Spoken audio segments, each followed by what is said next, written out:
Hi, boys and girls. It's Mrs. Sweeney again.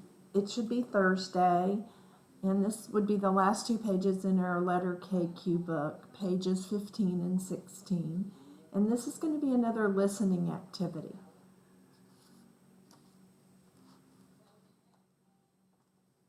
When you hear this sound, look at the next picture. The children of kings and queens are called princes and princesses. You have seen many pictures of kings and queens in this letter book, and now you will meet the son of a king and queen. Today's story is about a young prince who searched far and wide for a princess to be his royal bride. The Princess and the Pea. There once was a royal prince who lived in a magnificent palace. He had the most beautiful horse in the kingdom. He ate the most delicious food. He wore the most glorious clothes. He had every possible thing his heart could desire, except for one. More than anything else in the world, he wanted to marry a princess. But she had to be a real princess. He traveled around the world from kingdom to kingdom, searching for his princess.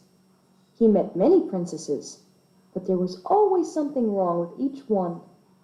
He could not be sure that any of them was a real princess. So sadly, he returned home, still wishing to find a real princess. One evening, shortly after his return, there was a frightful storm. Thunder clapped, lightning flashed, and the rain poured down in torrents. In the middle of the storm, there was a knock at the palace door. "Who could be calling on a night like this?" asked the queen.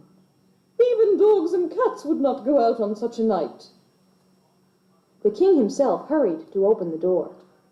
And who should be standing at the door but a bedraggled young woman? The water streamed down through her hair and over her clothes. It ran in at the tops of her shoes and out at the heels. "Oh, I'm so glad you're here. I am Princess Penelope," said the young woman.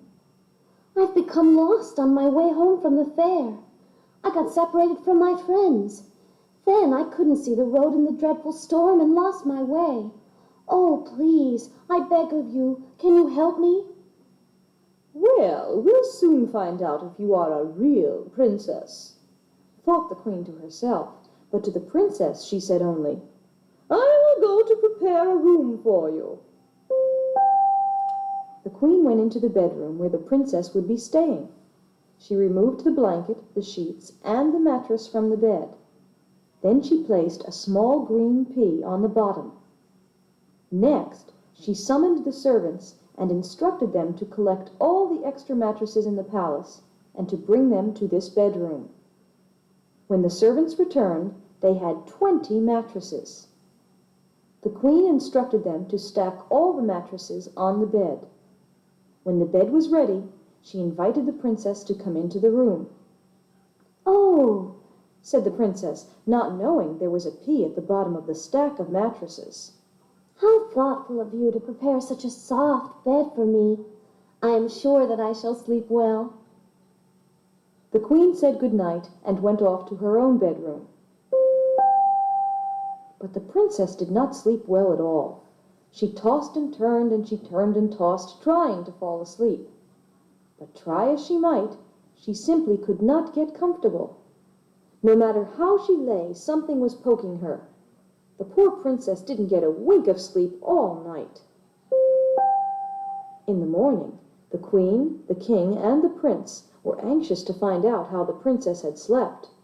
"Oh, I did not sleep at all," cried the princess. "The bed, forgive me for saying so, was terribly uncomfortable.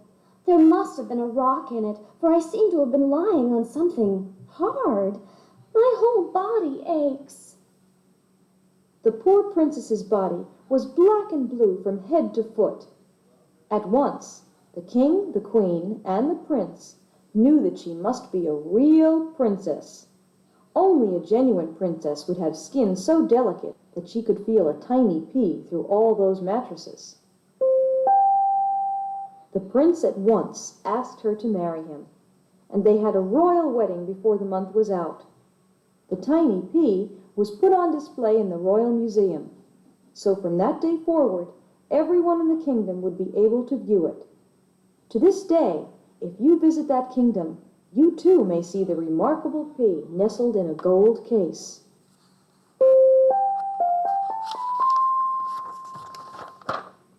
Now turn the page and get your pencils so you will be ready to answer some questions about the story. Look at the top row of pictures, the row with the ball in it. What did the prince want more than anything else in the world? Circle the picture of what the prince wanted more than anything else in the world.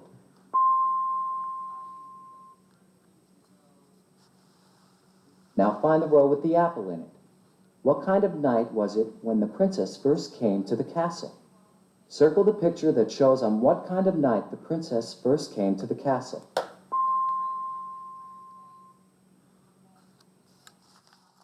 Point to the row with the umbrella in it. Who put something under the princess's mattress? Draw a circle around the person who put something under the princess's mattress.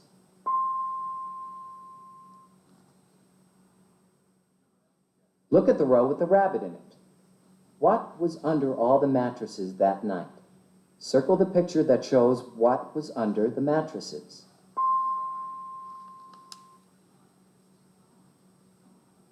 Find the row with the ladybug.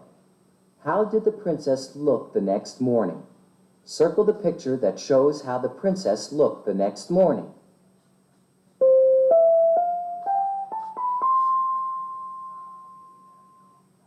Great job, boys and girls. You have This finished. is listening CD 11, track 4. You finished letter book KQ. Great job. I can't wait to see your work when you return it to school.